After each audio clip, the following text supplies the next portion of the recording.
increase safety in our country and communities across America. I want to thank the volunteers who are here today, and I know that there are many, many more who are watching throughout the country. All these incredible advocates and activists who come together time and again to demand fundamental safety for yourselves, for your families, for our smallest, tiniest Americans. Thank you for everything that you do. I represent El Paso, Texas, a community that has had 2 mass shootings since 2019. I have also had someone very close to me murdered through gun violence. It is absolutely everywhere. We are a nation awash in guns. And it's not that we are becoming a more violent country per se, or a country that is actually seeing massive increases in crime. It's that the crimes are getting deadlier because of the weapons that have flooded our communities. In fact, one of my local newspapers, the El Paso Times, recently had an article about how juvenile crime is not up. In fact, in many ways, juvenile crime in my community is stable. But what has changed is that crime is now more frequently used by juveniles with access to guns, because it is so easy to get guns in our country. So we're seeing more bloodshed, more death, more fear. And we heard from my colleague in Pennsylvania who talked about her visit with young people in her district. It was eerily similar to what I was going to share with you.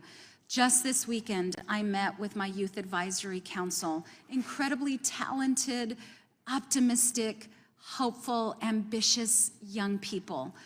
And one of their top topics, in fact, the biggest issue for them right now, is gun violence and the fear that they live in. I cannot believe the trauma that we are instilling in our children, because we cannot come to an agreement that their lives have value. And it is stunning to me that we're not moving closer and closer to common sense solutions. What is happening is we've been, House Democrats, Senate Democrats, we've been consistent in wanting common sense solutions. But it's been my Republican colleagues that have been moving the needle in the other direction. In fact, looser gun laws, making sure more people have more guns, making sure those guns are even deadlier. Oh, and let's fight about what they call a piece of plastic that makes shootings deadlier, more targeted. It is really unbelievable to me. And now they have really ramped up the extremism to the point where not only are we further and further away from common sense solutions, but they now want to abolish the ATF. This should not be a surprise. This is the same party that wants to abolish the FBI. Mr. Dettelbach, I'd like to ask you a question. A 2021 investigation found many instances in which federally licensed gun dealers were violating the law but were allowed to stay open. According to that investigation, ATF officials had been routinely downgrading their recommendations for disciplining these gun dealers so they could continue selling guns. According to the article, more than 200 dealers were cited for selling guns to people who indicated on background check paperwork that they were prohibited from owning them.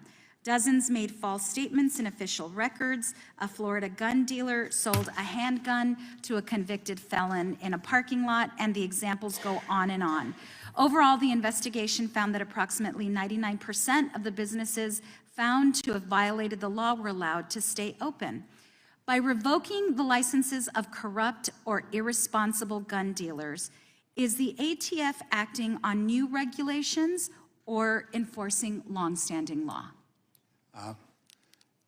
At ATF, we do not write the law. Congress writes the law, and we enforce that long-standing law. I believe that you're referring to a recent Inspector General report, and that was a report that I think had a lot of different recommendations. We welcome them. We will seek to implement recommendations from that report to do our job more effectively and efficiently, to use crime gun intelligence. We've already started doing that. changing because the period was already 16 months old, so we've already started doing that. And that was a report that I think one of the bottom lines of that report sort of criticized that ATF wasn't being strict enough, right? And so what we do at ATF is we try to do the best we can with the resources that we have. The men and women who are out there inspecting, there are 800 of them total for nearing 100,000 federally licensed firearms dealers and more inspections because we also have to inspect all the explosive dealers every 3 years. We will continue to work hard to apply the laws Congress has written it and to hold those accountable who are committing willful violation and to work with the law-abiding firearms dealers to try and protect the American people together in partnership. Thank you so much. Yield back. I'd like to take a moment to ask a few questions of the witness. Director Ted